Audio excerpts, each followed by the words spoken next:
Boa noite, meus irmãos. Tudo bem? Tudo na paz?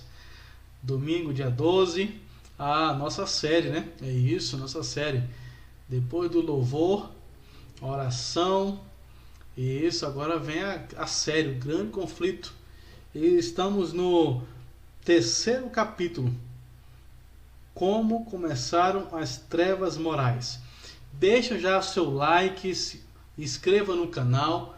Se tiver alguma pergunta, também escreva no chat aí, que também, se Deus permitir, nós iremos responder de acordo o capítulo do grande conflito, tá bom? Então, antes de começarmos, vou pedir para o irmão Ronilson, mas antes de Ronilson orar, só um lembrete aqui, no dia 18, olha só, dia 18 nós teremos batismo, isso na igreja do setor sul, admissão de lenço dos aventureiros, tá? E grandes surpresas lá no culto, tá bom?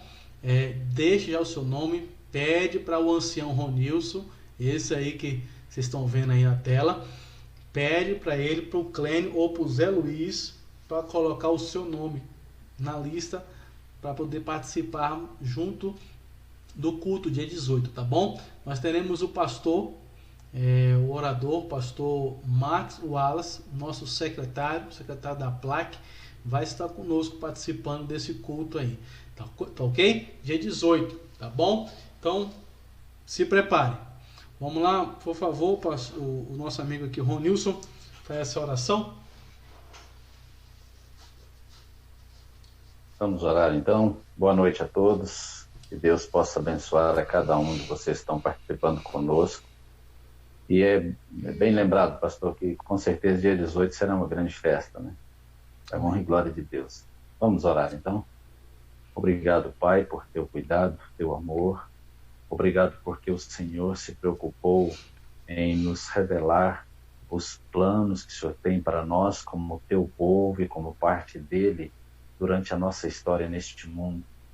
O Senhor desvendou diante de nós aquilo que está para acontecer. E nós hoje estamos aqui estudando e pedimos a instrução do Teu Espírito Santo para que possamos digerir aquilo que o Senhor tem para mostrar a cada um de nós nesta noite. Ensina-nos, Pai, a cada dia a fazer a Tua vontade e dá-nos disposição para conhecê-la. Pedimos a direção do Teu Espírito Santo, por Jesus Cristo, nosso Senhor e Salvador. Amém, Pai. Amém. Nós estávamos com um problema de som, né, no outro domingo, um probleminha de som, peço perdão, tá bom? Então, nesse momento estamos gravando, Ixi, corta de novo. Nesse momento nós estamos em casa, isso, pela internet, passando esse momento da série com vocês aqui, tá ok? Então estamos no terceiro capítulo aqui, o grande conflito, com o título aqui, como começaram as trevas morais. Ronilson, nós falamos um pouquinho dos outros dois capítulos, né? Que foi predito o destino do mundo e os valores e o valor dos mártires, né? Falamos no domingo passado. E esse já entra já como começaram as trevas morais, né? Então aqui já fala um pouquinho Paulo, né? Conversando um pouco, um anti-relato aqui. E eu pergunto para você, Ronilson, e para o meu amigo que está assistindo aí também, que eu sei que leram o capítulo 3. O que Paulo falou sobre os enganos de Satanás, e o que aconteceu, o que aconteceu no século IV? Bem, o apóstolo Paulo, mesmo ele estando lá no primeiro século, né, ali nos momentos, podemos dizer, da igreja primitiva, ele já olhando para frente, ele já via muitas coisas, olhando nos seus dias, na verdade, se insinuando na igreja E claro que isso mais à frente, com certeza, seria um problema, né? Mas ele disse o seguinte, chamando a atenção das pessoas, dos cristãos nos seus dias, que Cristo não viria, ou que o dia de Cristo não viria sem que antes se manifestasse o homem da apostasia. Ele usa o homem do pecado, perdão, o filho da perdição. Então, ele fala para as pessoas daqueles dias, advertindo a todos que estavam ali, ou que ouviam, né, a leitura das suas cartas, que isso iria acontecer. Essa apostasia que estava sendo preparada naqueles dias, ele reconhecia isso, que Cristo não voltaria sem que antes se manifestasse o homem do pecado, o filho da perdição, ou seja, sem que antes se apresentasse a apostasia dentro da igreja. E isso se desenvolve. A coisa não acontece assim no estalar de dedos, né? Como nós hoje, olhando lá para trás, às vezes nós pegamos alguns eventos, tipo a igreja primitiva, num momento, né? Aí depois, num segundo momento, a destruição do templo, depois num terceiro momento a perseguição, e num quarto momento, a gente estou passando pelos séculos aí, né? No quarto século a gente já vê os cristãos tudo guardando domingo e tal, mas na verdade isso foi assim sendo preparado, né? Houve um desenvolvimento, eu não vou dizer natural, porque não é natural, né? Isso acontecer dentro da igreja de Deus, mas é um desenvolvimento progressivo, né? Lento, a introdução da apostasia dentro da igreja, na verdade de forma sutil inicialmente, para que mais tarde o cenário estivesse preparado para que realmente fosse dado um golpe na igreja de Cristo, como eu disse, não é um golpe assim momentâneo, né? Isso foi sendo preparado na história, para que esse golpe não fosse sentido como um golpe, mas fosse sentido como um novo tempo para a igreja, né? Um novo momento da igreja. Mas, na verdade, era a apostasia que estava, naquele momento ali, né, no quarto século, instaurado dentro da igreja. Quer dizer, já era algo, como a gente estudou no capítulo anterior, né, era algo que foi se tornando comum, né, para que não causasse estranheza. Isso no quarto século acontece esse decreto, né, da guarda do domingo, mas não de forma antinatural. Isso precisa ser bem batido, né, porque é necessário a gente entender que isso foi feito de forma progressiva, lenta, para que não causasse estranheza às pessoas que estavam diretamente envolvidas ali. Ok. Então, daí a questão que Paulo chamou a atenção, né, dos enganos sutilmente entrando na igreja, o paganismo, na idolatria, né, invadindo aí, e a questão do século IV, esse momento aí que a igreja vem conduzindo, né, e o Constantino, a primeira parte, né, ele vai sutilmente mudando, fazer um decreto ali para mudança, né, de dia, né. A igreja, aí outra pergunta aqui, Ronilson, a igreja romana tem colocado a cabeça da sua igreja, o Papa, né?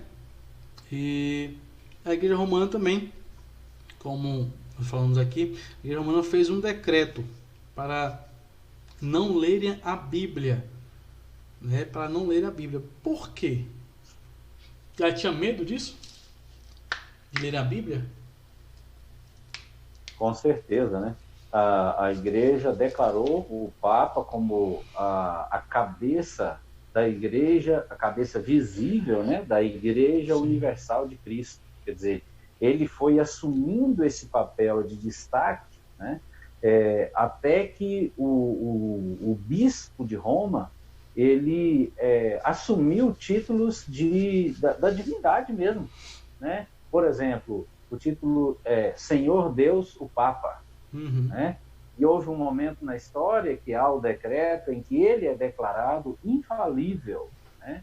sendo que é importante a gente lembrar que recentemente, né, o Papa Francisco, ele falando aos católicos, pediu que os católicos orassem por ele, e ele se disse um pecador, né? Claro que para nós que conhecemos a palavra de Deus, ele não está falando nada incomum, né? Nada estranho, nós sabemos disso, mas em um certo sentido isso é estranho, porque lá atrás foi declarado infalível, né? Essa cabeça visível da Igreja Universal de Cristo, né?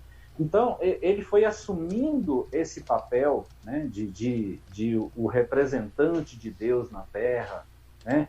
E isso foi sendo desenvolvido até esse ponto, pastor. Esse ponto ele é marcante, né?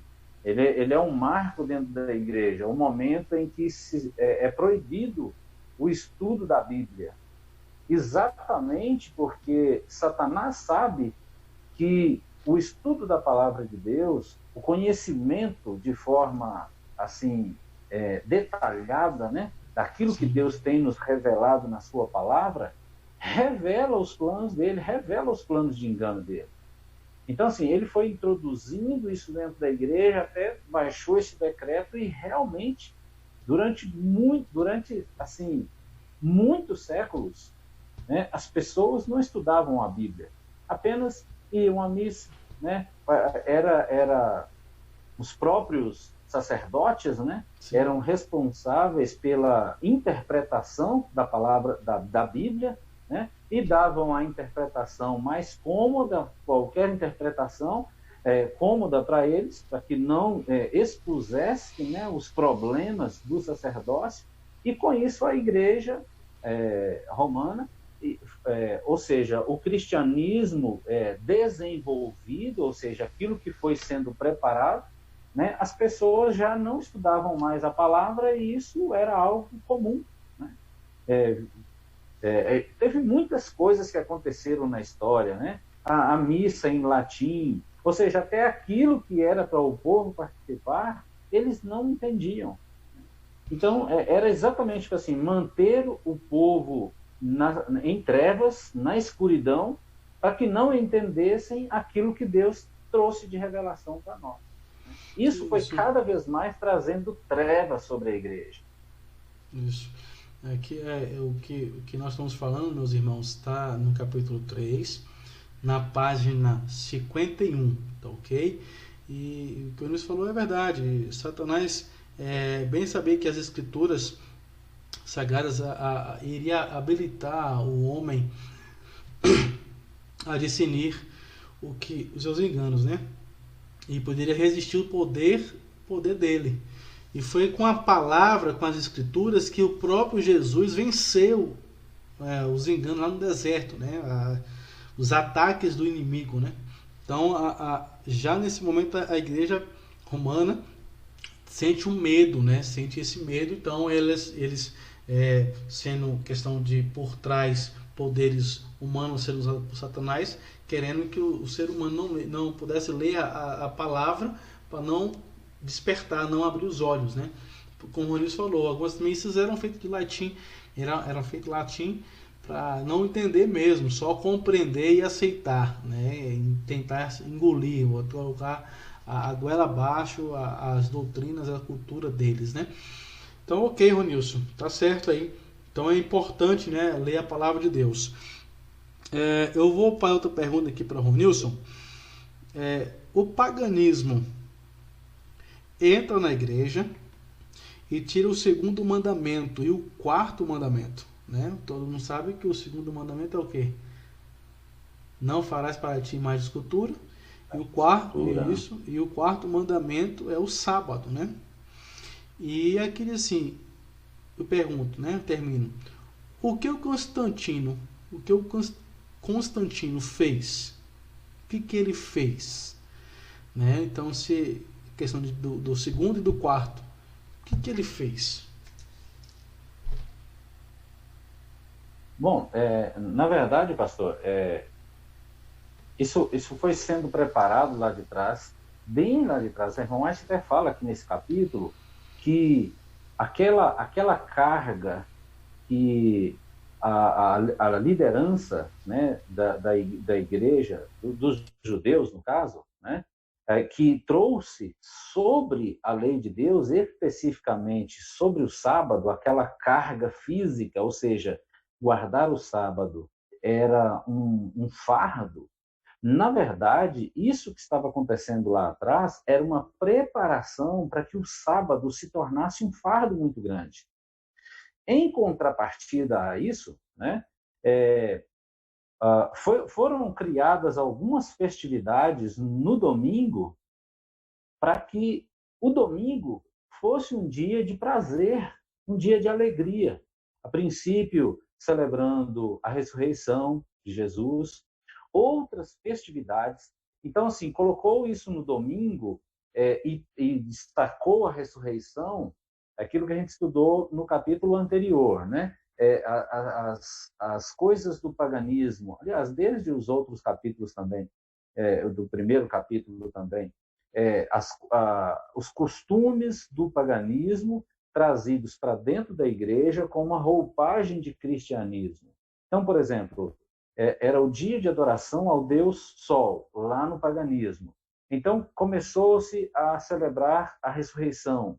Era um dia de festividade, era um dia que as pessoas se alegravam, as pessoas cantavam, as pessoas dançavam, faziam festas, né? Havia muita celebração. E isso foi não substituindo o sábado. A princípio, o sábado existia, o sábado era um dia de adoração, mas lembra que lá atrás já vinham sendo colocadas cargas sobre o sábado, fardos sobre o sábado. E o domingo sendo destacado como um dia de prazer, certo? Então, mesmo sendo guardado num momento, né, ali, os dois, né, progressivamente o domingo foi se destacando, né? E a intenção, né, dos líderes, né, de Constantino era exatamente destacar o domingo, fazendo, no quarto século, por decreto, o domingo é tornado uma festividade pública no Império Romano, né? A princípio, já tendo sido destacado antes como a celebração da ressurreição de Cristo, né? O ícone maior do cristianismo, mas, ao mesmo tempo, era um dia de adoração ao Deus Sol, né? E, finalmente, por decreto, pelo menos para os cristãos que obedeciam a esses decretos, né? O domingo substituiu o sábado. O sábado foi sendo deixado de lado, e aqui no quarto século foi dado esse golpe de misericórdia, quer dizer, deixando de lado realmente o sábado, a identificação com o judaísmo, e assumindo agora essa identidade cristã, que na verdade não é uma identidade cristã, né? O domingo não é uma identidade para o cristianismo, é uma identidade para o paganismo, mas entrou dentro do cristianismo com toda essa roupagem e agora assume realmente esse papel de representar, né, a ressurreição de Cristo, né? Essa lembrança, ela é trazida à mente desses cristãos, né, que aceitam, né, essa liderança, aceitam o Império Romano como o ditador das normas, né, para essa espécie de cristianismo. Eu estou usando essa espécie, estou usando essas palavras aqui, para destacar que houve pessoas que não adotaram esse estilo de vida, né, que continuaram fiéis a Deus, e nós vamos ver ainda nos próximos estudos que eles padeceram perseguições terríveis nos próximos séculos na história, né, porque se mantiveram fiéis. Mas, assim, oficialmente,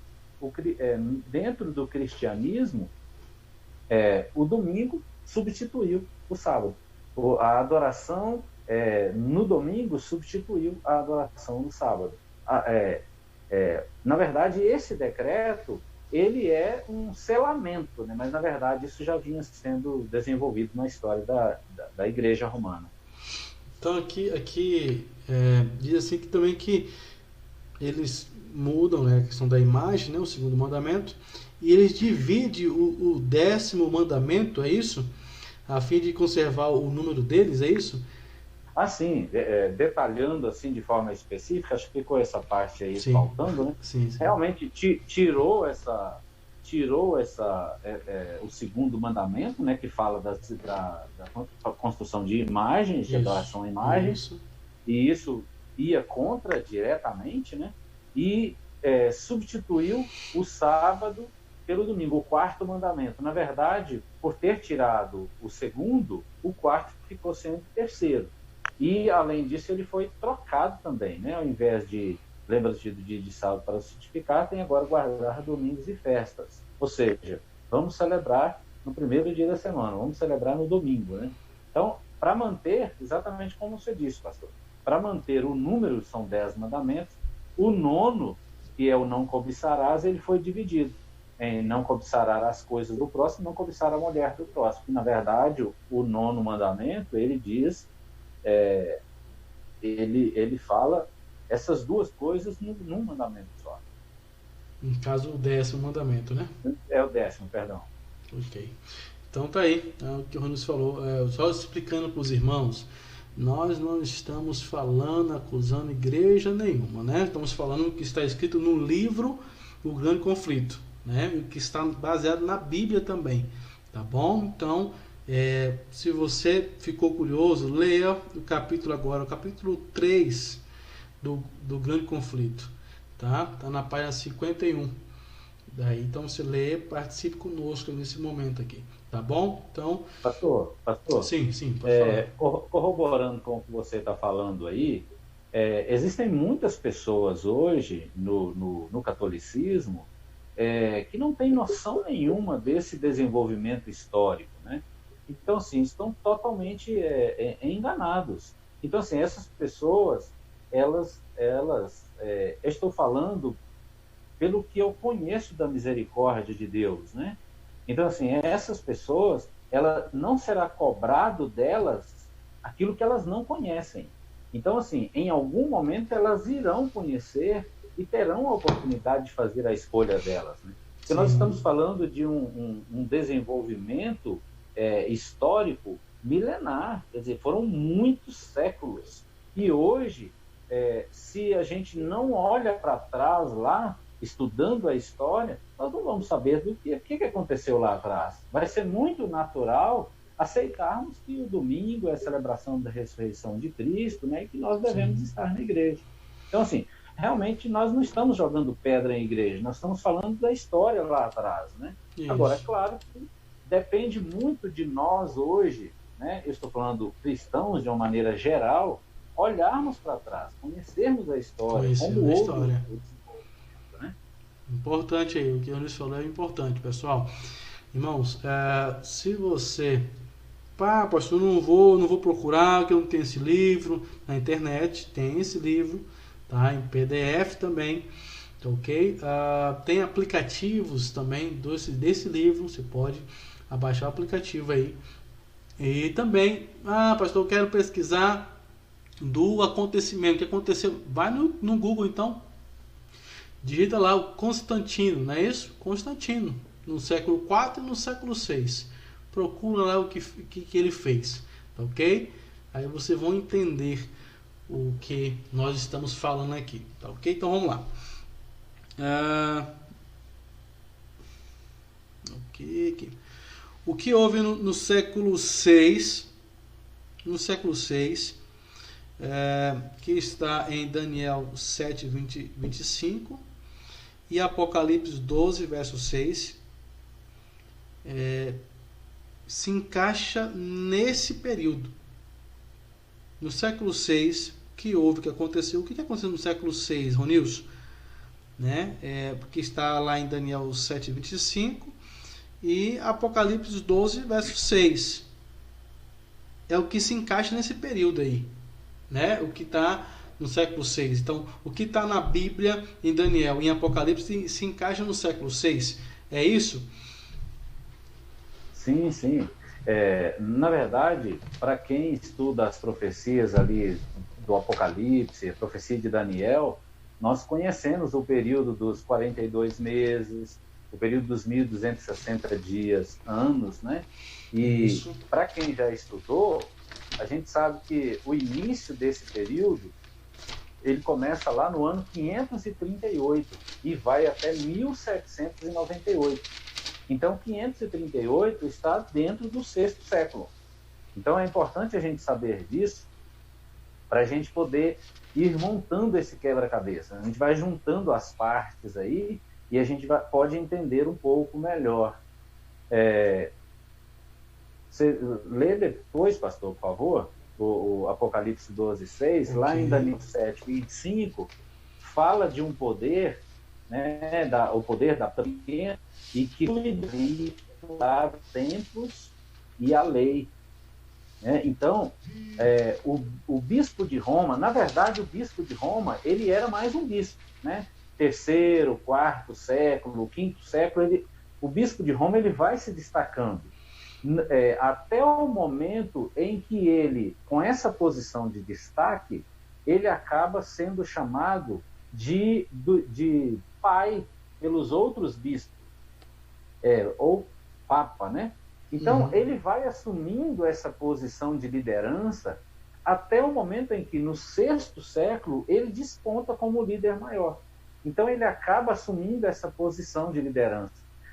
Há essa ascensão do bispo de Roma, e a partir do ano 538 começa então esse domínio papal. O bispo de Roma ele passa no sexto século a ser chamado de papa, ele passa a Igreja de Roma, né, porque tinha bispo em Roma, tinha bispo na França, tinha em vários lugares na Europa e em outros continentes também. A gente imagina assim, por que é o bispo de Roma? Mas é porque ele assume esse papel de liderança e, finalmente, ele é o líder maior. Ele assume esse papel, ele assume como o líder maior. Então, Roma, na pessoa do bispo de Roma, ele começa a ditar aquilo que vai acontecer. Né?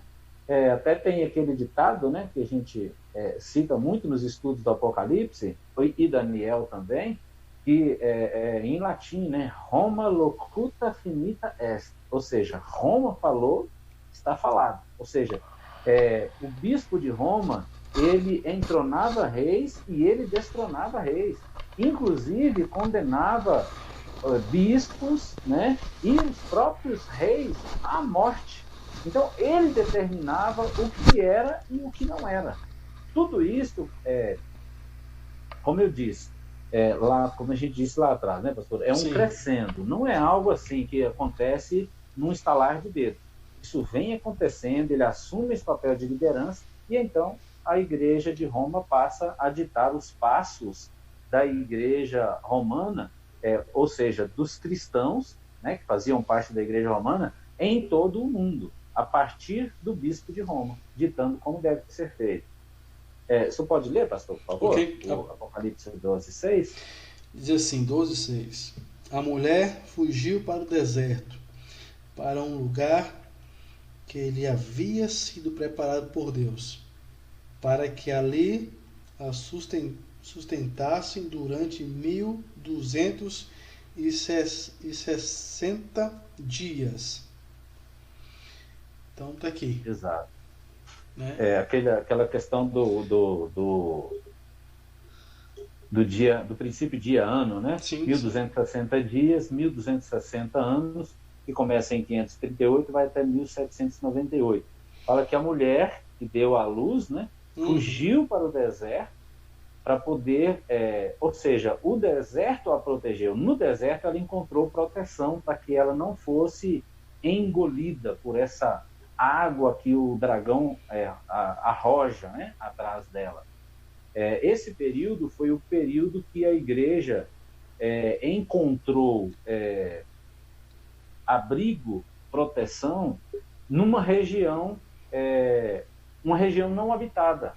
É o momento em que os cristãos, fugindo da perseguição na Europa, eles vêm para a América do Norte. Isso. Né? Os valdenses, né? Exatamente. É o navio Mayflower, né? Isso. Eles vêm para a América do Norte, fundam a colônia ali, mais tarde eles se tornam uma nação, né, sempre destacando a questão da liberdade religiosa, Isso, porque eles liberdade. já sabiam como era lá atrás, o histórico deles, né, o que eles tinham passado lá na Europa. Então é por isso que a nação americana briga muito pela questão de liberdade religiosa, porque ela surgiu dos cristãos fugindo lá, durante esse período aí, fugindo lá da Europa por causa da perseguição aos fiéis. Enquanto tinham aqueles que aceitavam os ditos de Roma, né, existiam os fiéis que não se curvavam a isso. Antes conheciam a palavra de Deus e se mantiveram fiéis. E por causa disso eram perseguidos. E em função dessa perseguição surge a nação americana, né, os Estados Unidos da América. Ok. Então, brigadão. Ah, então tá aí explicado. Tem alguma dúvida aí? Você coloca no chat aí, pessoal. Tá? Nós iremos ler mais tarde, depois poder explicar para vocês nos comentários, tá bom? O Ronilson, até eu li nesse momento ali, eu posso depois a gente comentar, escrever no comentário, tá bom? Então vamos lá. Tem aqui a próxima pergunta, Ronilson. Colocaram o Papa como o único mediador, né? O único mediador, tirando Jesus e colocando a força no homem comum, né? Aí vem a questão das penitências, não é isso? Dos dogmas e atos, né? Os atos humanos na igreja, não é isso? Colocaram. E outra pergunta, já vou direto aqui, ao final do século VIII, o que fez a igreja? A igreja fez? Conseguiu ouvir? Sim, sim. Então, a gente, exatamente esse desenvolvimento aí fez com que o Papa assumisse, o Bispo de Roma, né, assumisse esse papel, e ele foi destacado como o Supremo, né? Ele ditava o que iria acontecer, né? Uhum. E enquanto que a palavra de Deus coloca Cristo como o mediador entre nós, seres humanos pecadores, e Deus, progressivamente foi sendo substituído esse papel de Cristo, né? E é exatamente por isso que esse poder ele é identificado lá em Daniel como a ponta pequena, porque a ponta pequena ela cumpre exatamente esse papel, substituindo, né, o papel da intercessão de Cristo no santuário celestial. Pois isso se cumpre exatamente aqui, né? Ele passa a ser o mediador. As pessoas que confiavam na igreja e no líder da igreja para orientarem as suas vidas, a sua fé, né? Elas foram levadas a confiar no bispo de Roma como o único mediador, confiar na mediação dele, que ele ditaria como seriam expiados os pecados deles. Então, ali entra penitência, entra peregrinações, né, ir a determinados lugares, participar de determinadas festividades, né? Nesse tempo aqui, a ereção de igrejas, quer dizer, construção de igrejas, relicários, estabelecimento de altares, pagamentos de dinheiro mesmo, né? Tudo isso entrou nesse período, porque é estabelecido pelo bispo de Roma, de que essa seria uma das formas das pessoas alcançarem o perdão dos seus pecados. Então, assim, as pessoas foram vivendo isso como algo comum dentro da igreja, porque a liderança da igreja havia trabalhado para que isso fosse estabelecido dentro da igreja. E esse momento aqui é o momento em que a igreja romana, os cristãos ali que viviam dentro da igreja, sob a orientação da igreja, eles eram dirigidos por aquilo que ele dissesse, né? E isso viciou a adoração, entende? É preciso a gente entender que, exatamente por esse processo de desenvolvimento, é que foi sendo trazido esse vício. para dentro da igreja. E ali pelo fim, né, do século VIII, né, os romanistas eles começaram a sustentar que essas primeiras épocas da igreja, né, os bispos de Roma tinham possuído esse mesmo poder que assumiam agora. Então, assim, Cristo tinha exercido o seu ministério, tinha transmitido as palavras, os ensinos para os apóstolos. E, segundo esses ensinos agora, isso tinha sido passado desde o primeiro Papa, né? Na verdade, o primeiro Papa, de fato, ele aparece aqui no VI século. Mas, para todos os efeitos, isso foi sendo trabalhado para que, como se tivesse sempre existido os papas, né? O líder maior da igreja, e que agora esses papas, né, estabelecidos, escolhidos para serem papas agora, eles tinham o mesmo poder que esses líderes anteriores. Por isso que eles assumem essa pretensão. E a Ellen White destaca isso, né, que quando o homem assume a liderança da igreja, quando a vontade humana assume a liderança da igreja, nós podemos esperar verdadeiras tragédias espirituais. Ela destaca isso aqui no capítulo 3. Por quê? Porque o poder humano assume a direção da igreja, quando, na verdade, o ser humano faz parte na liderança da igreja, porém, quem dirige é Cristo, porque Cristo é a cabeça. Não existe cabeça humana na igreja, existe liderança, mas sob o comando de Cristo, que é realmente a cabeça da igreja. Mas isso foi sendo perdido na história. Sim, foi perdido aí. Então, quando isso falou aí muito bem do século VIII, né? A igreja anunciava que eles tinham poder igual a de Cristo, né? De Deus. Então, tentar passar, né? Colocando como cabeça. Ok, Ronilson. Então, já chegando ao final aqui, né?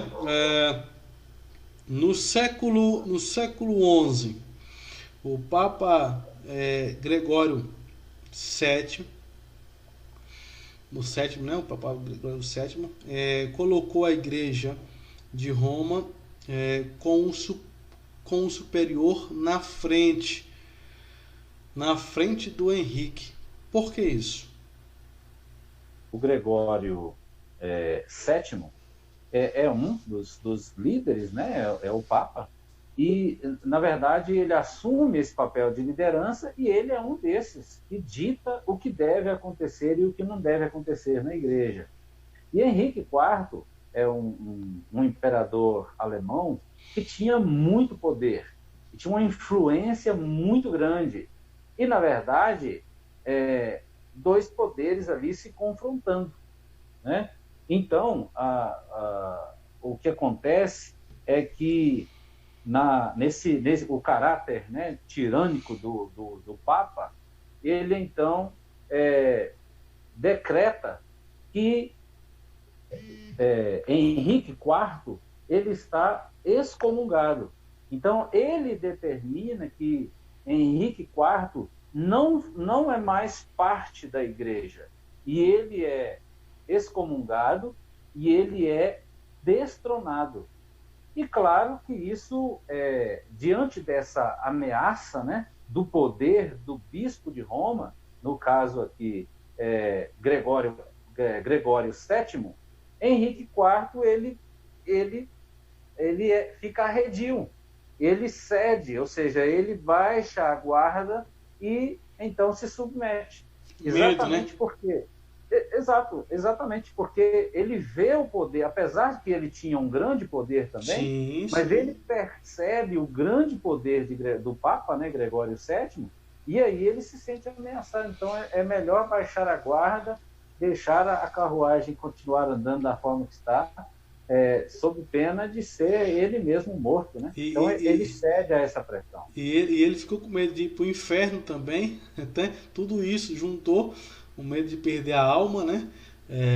Então ele veio para trás. Ele a esposa dele foi visitar, né? Foi lá e foi no castelo e chegou lá, ele não foi recebido, teve que ficar lá de fora, para depois entrar para falar, falar com o Gregório sétimo aqui. Exato. Deixou, ele estava descalço, né? Deixou, acho que parece 3 dias do lado de fora. Três É dias. assim, o Papa querendo demonstrar para ele que ele o receberia ao rei, né?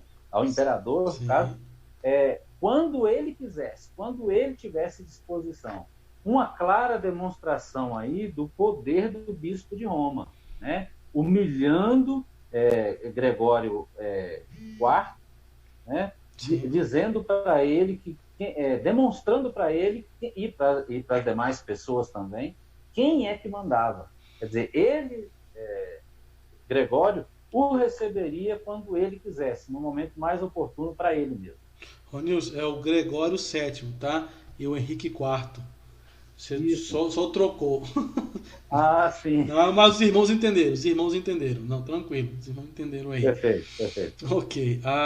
Ronilson, veio também a imortalidade da alma, né? Veio também a Virgem Maria, que a Igreja Romana colocou em cima, né? Fez isso. O que é, o que é indulgência? Ronilson, o que é Então, indulgência? O capítulo 3 fala sobre isso, né? essa era uma forma estabelecida de se comprar o céu, né? Então, Uhum. assim, foram estabelecidas muitas formas de fazer essa troca, né? É, Pagar uma indulgência era uma forma de se garantir que os pecados, os meus pecados, fossem perdoados. Então, eu tinha pecados a serem perdoados, eu pagava uma determinada quantia, e eram grandes quantias, especialmente se eu tinha consciência do meu pecado.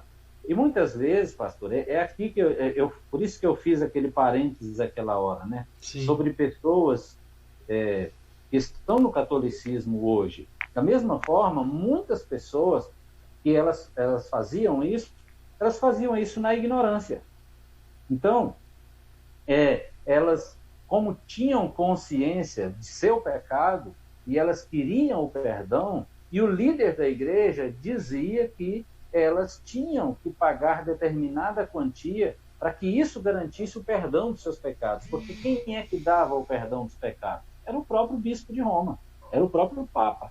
Então, era pago essas grandes quantias e isso era garantido o perdão dos seus pecados. E foi assim, para a gente hoje é até estranho, a gente até ri de situação assim, mas as pessoas levavam muito a sério isso, né? E o pagamento de indulgência não só garantia o perdão dos pecados que a pessoa tinha cometido, mas dependendo da quantia paga, até os pecados que ela iria cometer ainda. Então, nesse período, entra aí adoração à Virgem Maria, a heresia do tormento eterno, né? A heresia também do purgatório, quer dizer, Purgatório. Uhum. não estava definido ainda se a pessoa iria para o céu ou para o inferno, ela iria para o purgatório e lá ela permaneceria por um tempo até que ficasse definido se ela vai para o céu ou vai para o inferno. Normalmente o purgatório, a intenção dele é para que a pessoa ali ela fosse purificada dos seus pecados e finalmente fosse para o céu. Nem era muito para decidir, né, se ela iria para o céu ou para o inferno, mas mais uma gradação para que ela conseguisse atingir o céu. Pastor, os maiores absurdos aconteceram nesse período aí.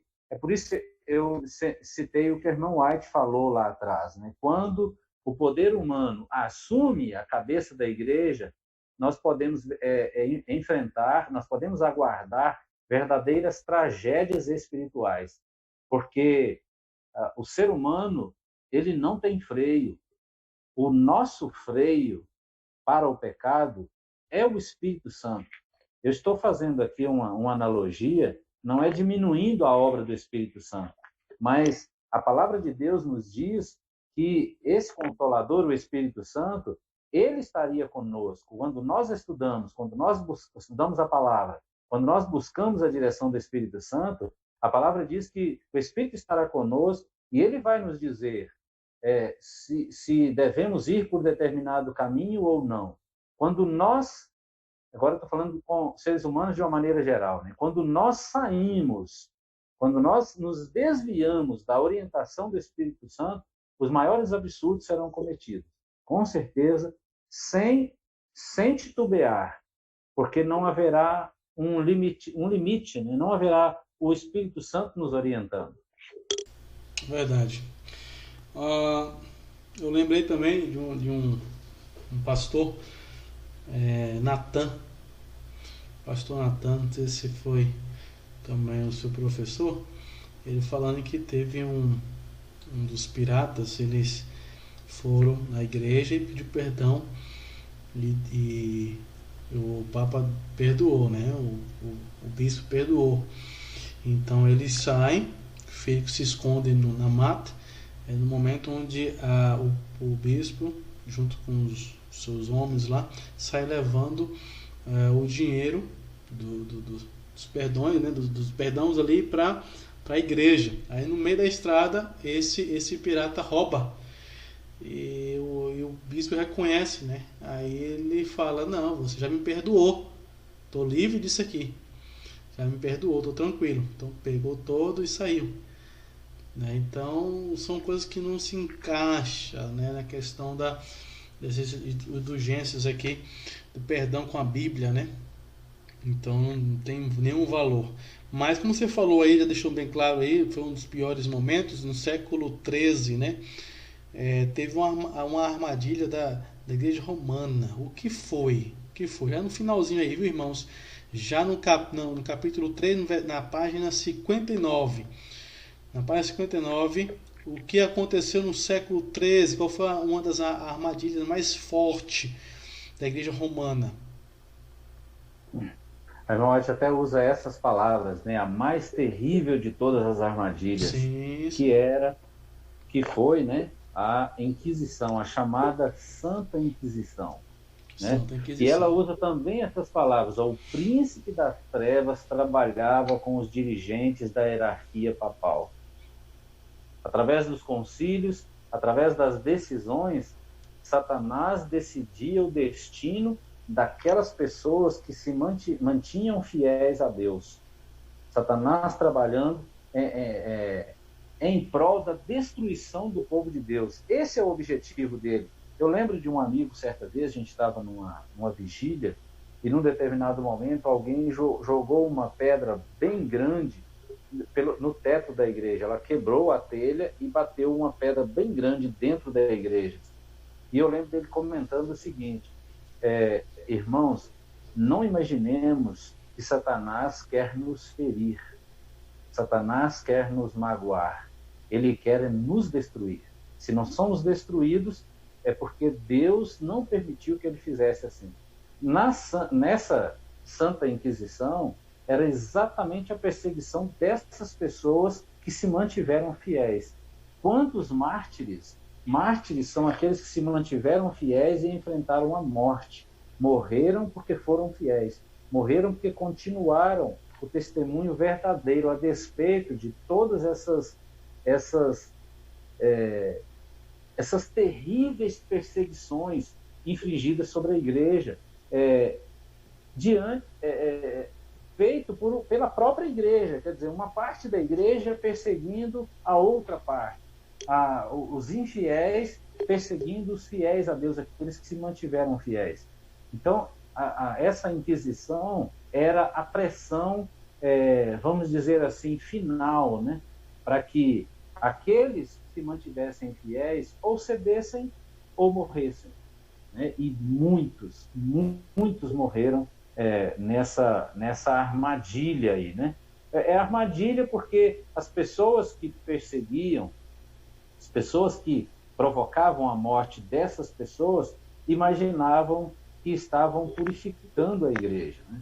Estavam tirando da igreja essas pessoas que eram consideradas hereges.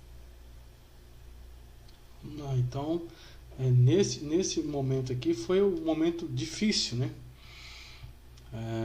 E a questão também da Europa caiu, não é isso? A Europa cai nesse momento aqui e vê essa crise essa crise pegando no meio do povo de Deus, né? Povo de Deus aí. Ronilson. Exatamente essa queda, ela usa sim. aqui, pastor, Sim, pode me falar. permite só ler essa parte aqui, que ela diz assim, olha, durante séculos a Europa não, porque estava sendo dirigida por Roma, né? Ela diz, durante séculos a Europa não fez progresso no saber, nas artes ou na civilização. Uma paralisia moral e intelectual caíra sobre a cristandade. Então, assim, essa é a queda, né, da Europa. Irmão, Ronilson, muito obrigado. Agradeço a presença também dos irmãos que estão assistindo, mas você quer acompanhar esse estudo? Leia o livro Grande Conflito, agora o capítulo 4, domingo que vem. Mas antes de terminar aqui, Ronilson, faz uma síntese aqui de novo aqui, para aqueles que entraram agora no YouTube aqui, no nosso canal, aí, entrou aí o que está passando, como eu quero entender um pouco, faz um resumozinho desse capítulo 3, Ronilson. Olha, pastor, a irmã White chamou a atenção, né? É exatamente quando a gente vê uma cabeça humana dirigindo, né? Decidindo tudo o que acontece com o povo de Deus, nós vamos ter grandes tragédias. E foi isso que aconteceu nesse período destacado aqui no capítulo 3 do Grande Conflito, que é a ascensão do bispo de Roma. Ele detém, né, o poder, isso foi creditado a ele com o tempo, né? Ele assume o poder e ele tem o poder nas mãos, ele dita a direção que a igreja vai tomar. E aí ele trazendo do paganismo, né, os costumes que os pagãos tinham, como a gente estudou no capítulo anterior, nos capítulos anteriores. Ele traz esses costumes para a igreja e tornando a igreja cada vez mais baixa nos seus princípios, a ponto de a mesma igreja que é fundada por Cristo lá atrás, degradada exatamente por a ascensão dessa liderança humana, essa mesma igreja começa a perseguir os seus irmãos que se mantêm leais a Cristo, provocando a morte deles. E é por isso que existem os mártires. São as pessoas que se mantiveram fiéis. Então, a despeito de qualquer coisa, o que precisa ficar na nossa mente é que, independente de qualquer coisa, precisamos cultivar o hábito de se manter leal. Precisamos cultivar o hábito de nos mantermos leais à palavra de Deus. Porque se desenvolvemos esse hábito, se enfrentamos uma crise ali na frente, nós saberemos qual a decisão a tomar. Se não temos, se a Bíblia é uma leitura corriqueira ou uma leitura momentânea, ela deixa de ter essa importância para a gente. Eu creio que muitos dos cristãos que passaram por essas experiências, eu estou falando dos cristãos que se submeteram à direção de Roma, enfrentaram isso porque eles não tinham contato com a palavra de Deus. É bem verdade que houve um momento em que houve decreto proibindo, né? Mas isso veio lá de trás sendo desenvolvido. Esse hábito, as pessoas não tinham muito hábito, até o momento em que isso se tornou comum para elas. Então, o decreto era só um selamento, vamos dizer assim. Então tá ok, então tá aí o recado aí. Então no próximo domingo, meus irmãos, no dia 19, o capítulo 4, um povo que difunde luz. Então tá aí. Ronilson, obrigado, tá? Que Deus abençoe você. E você depois dá uma olhadazinha no chat aí, Ronilson, e responde no comentário também, tá? No chat para essas pessoas aí. Estamos juntos aí. Tá ok? Então vamos orar? Vamos falar com Deus? Ok. Bom Deus, obrigado por esse momento que passamos aqui. Estudamos a Tua Palavra, estudamos o livro O Grande Conflito, capítulo 3, e que nós possamos a cada dia buscar mais a Tua presença e a leitura da Tua Palavra, para que nós não possamos cair nas garras e nas ciladas de Satanás. Esteja com esses que estão assistindo nesse momento, esteja com o Ronil e sua família, com a vida dele, em nome de Jesus. Amém. Amém, Senhor. Amém. Que Deus abençoe todos vocês. Tchau. Pastor, um abraço. Um abraço por você estar participando conosco aí. Boa noite. Boa noite.